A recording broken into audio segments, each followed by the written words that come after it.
Hi everyone, and thank you for joining us in today's webinar, which is Analysing 2D Soil Reinforcement Problems with LimitState GEO. Today's speaker is Dr. Colin Smith, and Colin is one of the originators of the DLO analysis method, which underpins LimitState GEO, and he's also the LimitState GEO product manager. Colin will be leading you through a short introduction to modelling 2D reinforcement in LimitState GEO and demonstrating how it can lead to more accurate solutions than traditional analysis methods while still being conceptually and practically quite straightforward. The webinar itself is going to run for about 20 to 25 minutes, and it will include a few minutes at the end for your questions, which can be posted in the webinar interface at any time. We do try to answer as many of the questions as we can in the time that's available, but it's not always possible. But we do, however, reply to questions that we don't cover in the webinar itself over the next few days. So, without further delay, I'm going to pass you over to Colin, who's going to talk to you about analysing 2D soil reinforcement.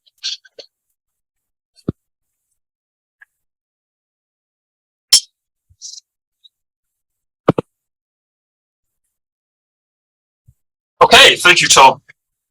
So,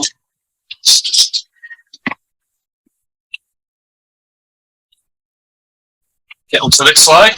Okay, so just to whet your appetite, we'll kick off with a slide showing a selection of problem types that can be solved by the LimitState GEO software.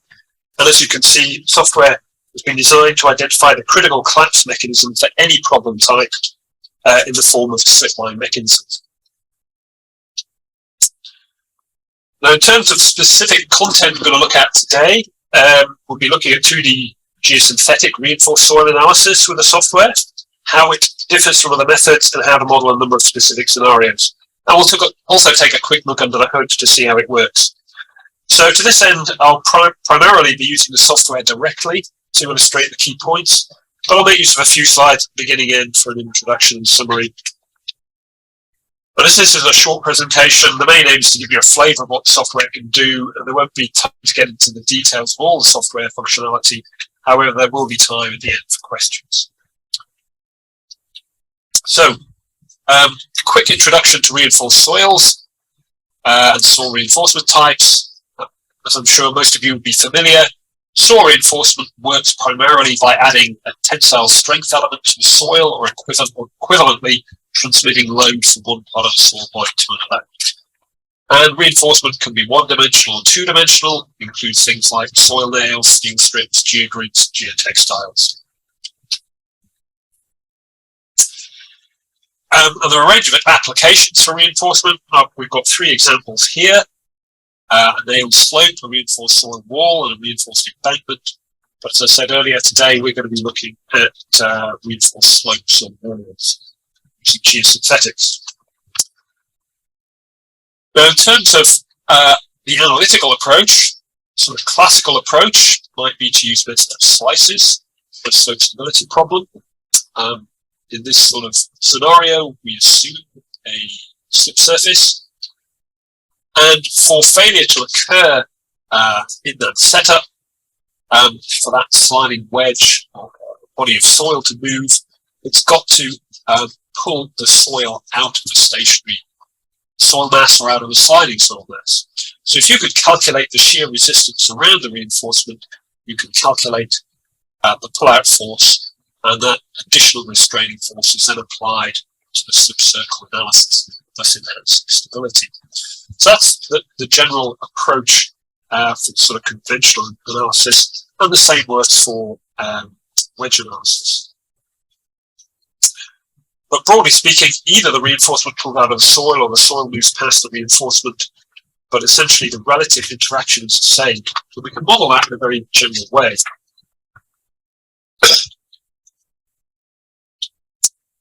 But specifically, in terms of calculating that, we have to account for both drained and undrained scenarios. In the undrained scenario, pull-out force would be equal to twice factor 2z, because we're taking shear on both sides of the reinforcement, multiplied by an adhesion factor alpha, multiplied by the undrained strength of the soil, multiplied by the length of the reinforcement. That would be a pull-out force per unit meter to the dive curve. The drained soils, it's a similar equation. So this time we're going to have a frictional component. So the linear shear stress is essentially the normal stress multiplied by tan phi, where phi is angle of friction of the soil. That again might be modified by a factor alpha to take account of the reinforcement soil interface properties. And so the overall pull-out force being at LSWEB22 alpha, sigma dash n, tan phi dash. Now in hand calculations, and for horizontal reinforcement, that average normal stress is typically taken as the weight of overburden at that depth, but it doesn't account for stress changes in the soil that's due to sliding failure. Now, these are the kind of pull-out forces that you'd employ when applying, for example, a subsurface analysis, method of slice subcircle analysis, or a wedge analysis. And that requires a number of assumptions. LimitState GEO uses a very different approach, which avoids the assumptions and can determine the critical failure mode regardless of geometry, but we employ the same underlying principles of reinforcement action. They're just used much more flexibly, but essentially these equations we just looked at are the building blocks of that model. So before we cover that in more detail, let's just have a quick look at how LimitState GEO works. So LimitState GEO, the software is based on a method called discontinuity layout optimization. And that can be used to provide a rigorous upper bound plasticity solutions. It's a rapid and direct means of analyzing the collapse state, no need to iterate to that position. Came out of a research project carried out at the University of Sheffield and was first published in the Proceedings of Royal Society in 2007. In terms of how it works, it's fairly straightforward to explain that. So we start off with a very simple problem here. We've got a rectangular block of soil. It's supported to the left at the base, and there's a load acting on the surface. Rather than populate it with elements, we populate the domain with nodes. So here I've got a very small array of nodes, 4 by 3. And we connect every node to every other node with a potential.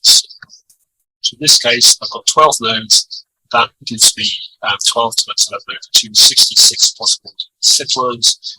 And then we use linear optimization to process those and work out the subset, those slip lines, which gives the critical collapse mechanism. So in this case, out of those 66 slip lines, 6 would form the critical collapse mechanism as illustrated there.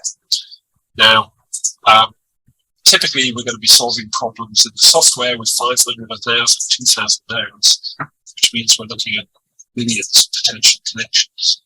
And modern linear optimizers can very rapidly pick out of those critical collapse mechanisms. But clearly the number of nodes that you have, the more nodes you put into the problem, the richer the set of potential slip lines that it can pick from in order to assemble that critical mechanism. So just in terms of modeling reinforcement,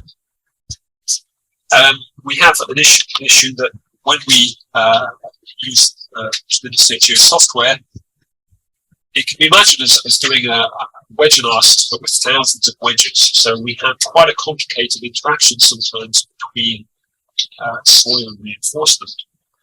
But we can still model this in a fully general way, still using those fundamental equations that are used in conventional analysis.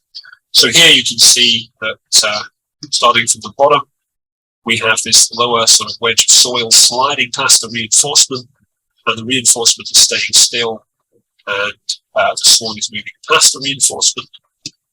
In the middle, I've set it up so that this reinforcement is actually failing in a ductile manner, so it's stretching, so as the soil moves, it's pulling, causing a plastic failure of that reinforcement.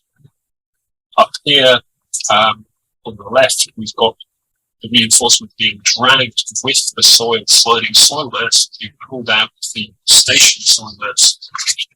And then up here, also in all the interactions, we've got a number of wedges sliding past the reinforcement. So we have to model the effects of that different relative movement for each individual wedge. So that's all taken care of by the software. The software has been verified against a very wide range of closed-form solutions and benchmarks.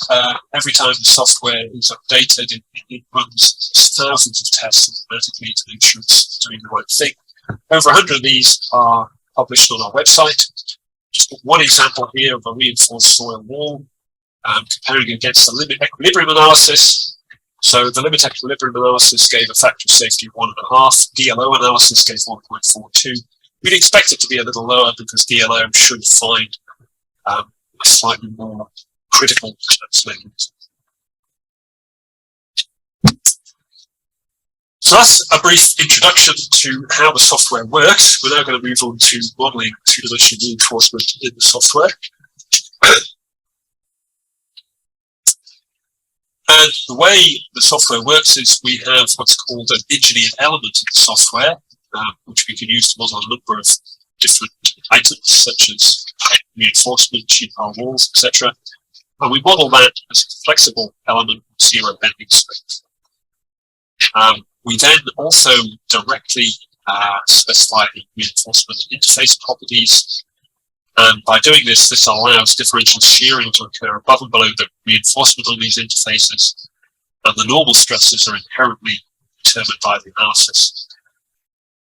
So we can model pull-out in either direction, but also sliding on a reinforcement layer or a more complicated combination of these interactions. And we can specify tensile rupture strength for reinforcement. That's the stress or load level at which they start to fail, stretch in a ductile manner.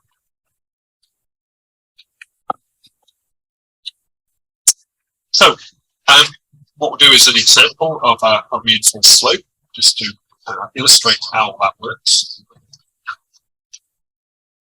So we might be building a reinforced slope on a wall using layers of reinforcement, and this example is one that's derived from the standard guidance in the UK in terms of length and spacing of reinforcement. But your typical questions are: what length are you going to put in? How high can you build a slope? What's the strength of reinforcement required, etc. And as I said before, common analysis would be a slip circle approach, but it's not able to capture all failure modes. So we're going to look at modeling this particular slope. To that end, I'm going to model this. So this is the LimitState GEO software interface. On a number of panels on the software, and I'll go through those or key features of those as we work with the software. There isn't time to explain all of it, but essentially I've set up a slope here with 2 blocks of soil and a surface load. Anything I click on in the software, its properties appear in this property editor on the right. And I've clicked on this body of soil here, and it tells me that it's got a material called fill in it. Excuse me. And I can look at these properties and see that it's behaving almost as a drain material. It's got a C dash of 2.5 and a phi dash of 35. Excuse me. So it's clearly too steep to work with itself. Now, solve the problem. We can solve it, find the critical collapse load, and do this in 2 ways. We can ask the software, how much bigger does a load have to be to cause collapse, or how much weaker does the soil have to be to cause collapse? The second one we call a factor strength mode, and basically that's most suitable for slope. So I've set that up here. I've got a choice of factor load, factor strength.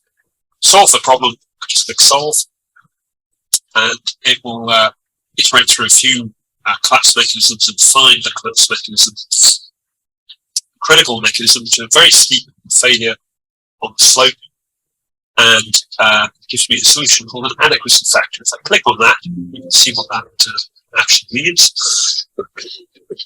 So here we can see that this fill material, these are the values of the material that I put in. If we apply partial factors, and we'll talk about that in a moment, they will get converted to a design value. So this is consistent with the Eurocode approach. But actually, for collapse to occur, these are too weak, and we actually have to divide them by this factor 0.055 and bring them up to these values, 4.5 for C dash, 51 for phi dash, for this thing that we just on the point of collapse. So if the adequacy comes out as less than 1, it means that we've got an unstable situation.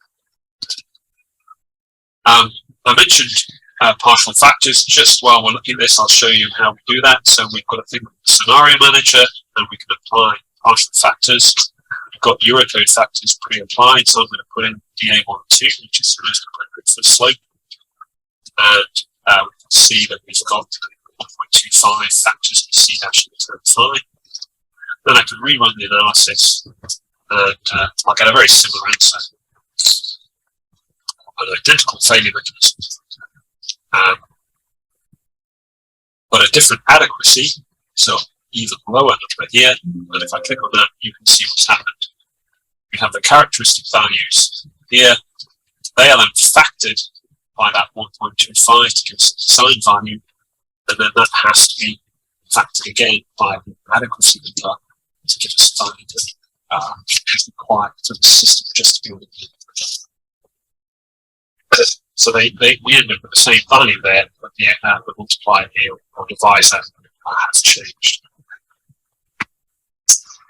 So I'll just revert this to unit factors for simplicity. So if we want to add reinforcement to this system, how do we do that? So I'm going to create a new material. In these tools, we have a create new material dialog, and I'm going to pick an engineered element. I'm going to call this pick color, red-ish. We can pick an application. So here, I'm going to pick geotextile.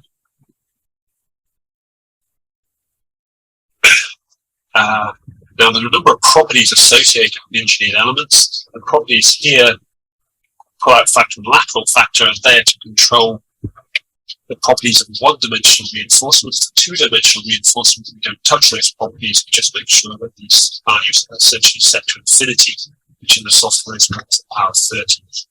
So it's really the ones at the bottom we're interested in. For flexible sheet reinforcement, we have 0 plastic moment resistance to bending strength. We also have no compressive strength, but we fill into our rupture strength. I'll just pick a number 80 to put in there, and that is the stress or the force at which the geotextile is going to start to fail the ductile weather. So I've added that material, and that now appears on the Materials Explorer on the left. This thing here, if I click on it, it's properties and here, property editor. I then want to add that to the problem. So what I'm going to do is click on this button here at the left, two buttons, basically drawing buttons. I'm going to put this geotextile roughly halfway up the slope. So we start here, go close to the back, get myself a horizontal layer. So engineered elements have to be applied to boundaries of the problem. So I've drawn essentially a boundary between now split the upper body into two parts. I'm going to add a vertex here to split it this point, and then I can drag this material across, drop it on the boundary, and then with a geotextile on this boundary.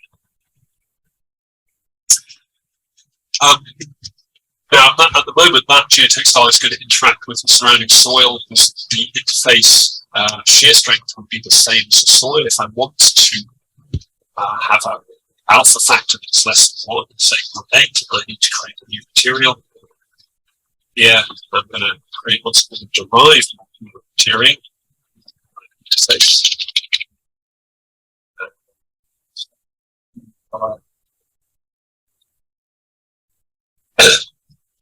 And with that one, we have a parent material. And the parent material we use as a fill, which is material surrounding the geotextile.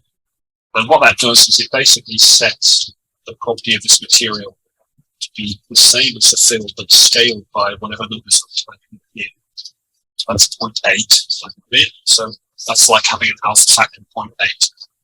The thing about this is if I change the fill properties, this interface material will follow those changed properties, so I don't have to edit it again.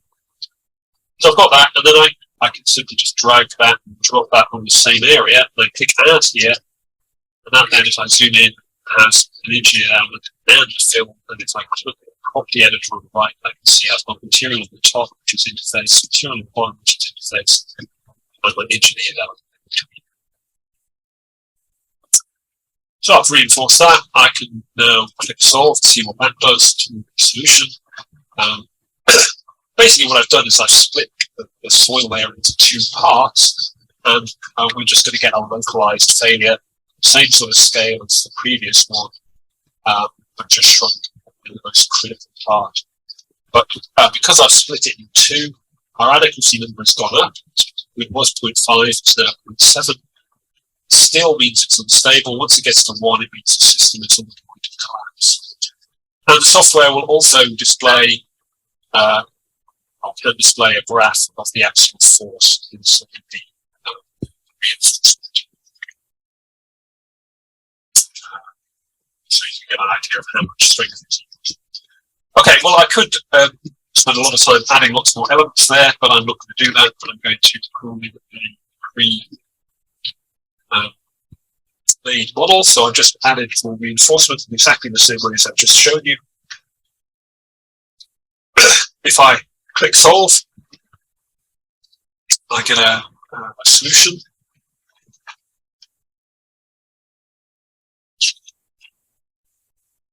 Not very exciting, because all that happens is that it's finding the weakest part of this system, and the weakest part, if I don't have any facing in this system, is that the top of the soil is going to fail. That's the kind of highest part. But now I've got an adequacy here of 1.28. So if I click on that, it means that actually the collapse value is less. So the strength of soil required for collapse is less than what I've actually got there. So I have a margin of safety simply by putting in these layers of reinforcement. Now it's quite nice to see a kind of more a fuller or larger collapse mechanism. I can quite easily do that. I've got this material called base fill, and what I'm going to do is it's currently got the same strength, drain strength as the upper material, but it's got an undrained strength of 40. I'm going to flip it so it models that soil as an undrained material. I'm going to switch the setting from moist drained to moist undrained, and that will allow us to get a bit of a bearing capacity failure and a global collapse mechanism. That's just to illustrate that the software will find the critical collapse mechanism regardless of what it is. Just going to hunt around a little bit.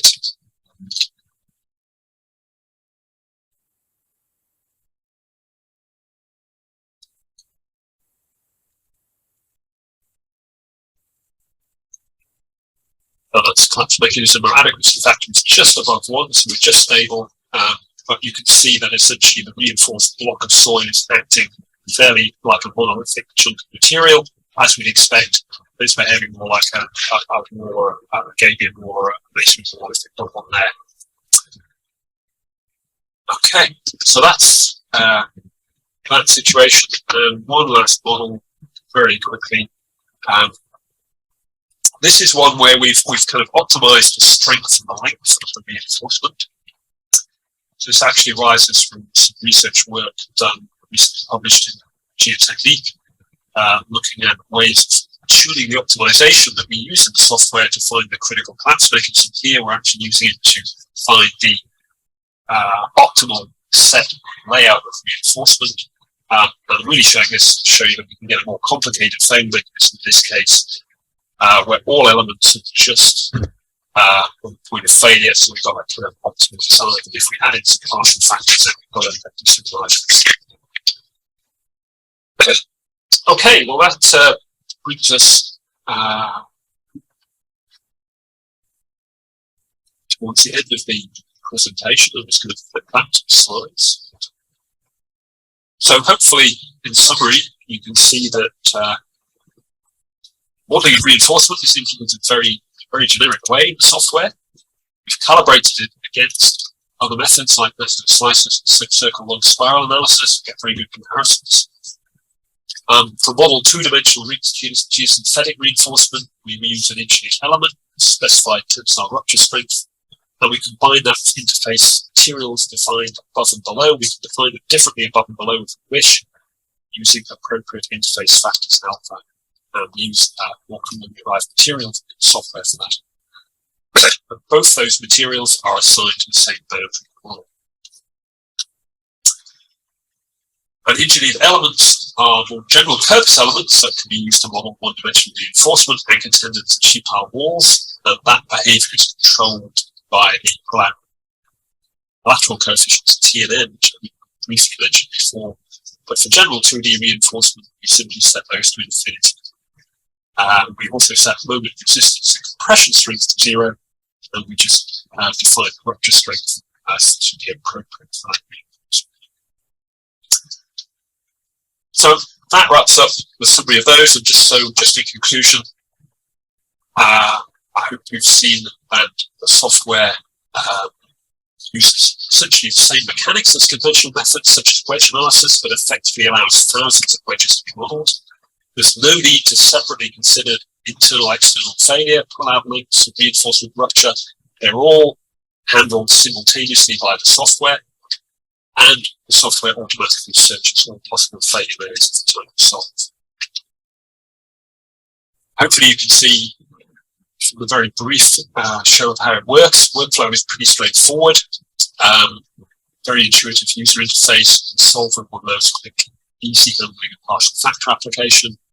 It's very interactive, so you can answer what-if type questions, and it can solve any ULS problem type, not just reinforced soils, but other types. So there's no need to put in idealizations or correction factors or understand geometries, and no need to learn how to use many different programs. Okay, so that pretty well wraps up the webinar.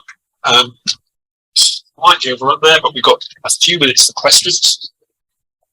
So I'll just have a quick look to see how, if we've got any questions. If you have any questions, do put them in. So I've got a question: what would a geotextile failure look like in the software? I think probably it's easiest just to go back to this. So geotextile failure itself, if it's failing in tension, it would look like this, one line second from the bottom. Essentially, in the animation, the whole line just stretches with the soil, and that is pulling out. If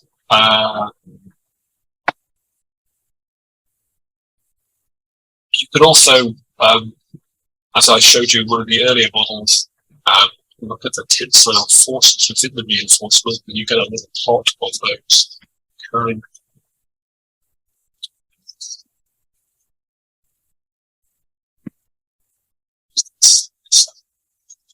So we'll change this setting so that after we solve, we can show it to tensile force.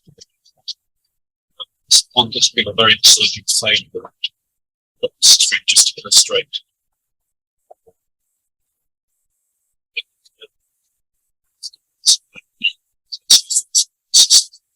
I've left this with the material from the base.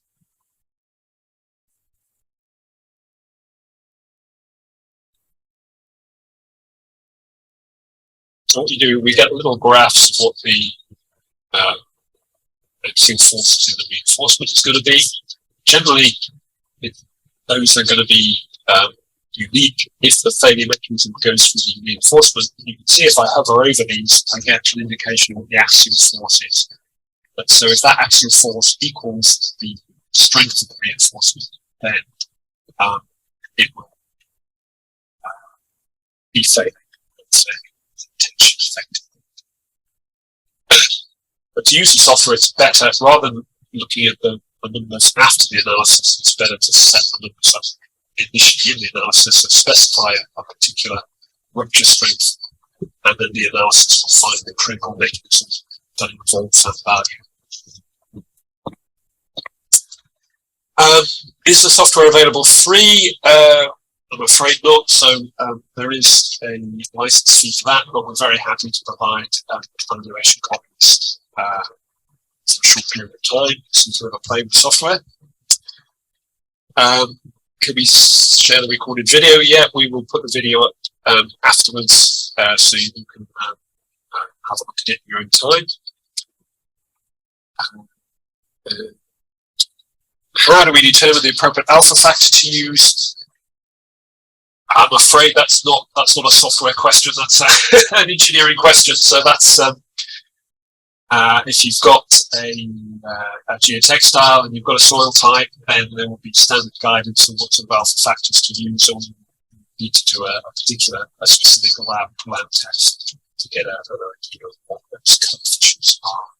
Typically, they're kind of 0.6 to 0.9, but it very much depends on the geotextile and salt. Okay, I think we've pretty well run out of time there. I've managed to answer all the questions, but we will get back to you on that. So I'm just going to hand back to Tom to wrap up, and thank you very much for your attention.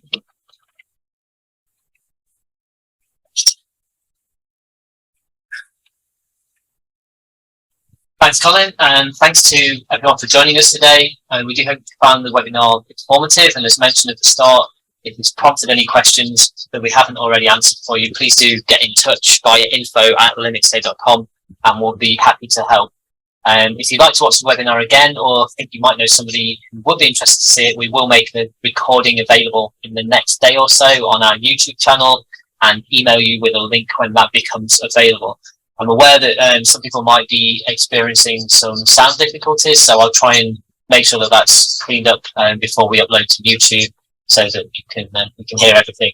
As Colin mentioned, LimitState GEO is available to download and trial via our website, which is LimitState.com/geo. And finally, just be sure to follow us on LinkedIn and Twitter to be kept up to date with all our news and be the first to get notifications of our upcoming webinars. So lastly, just like to say thank you again all for attending today, and we do hope you can join us again for one of our future sessions. Goodbye.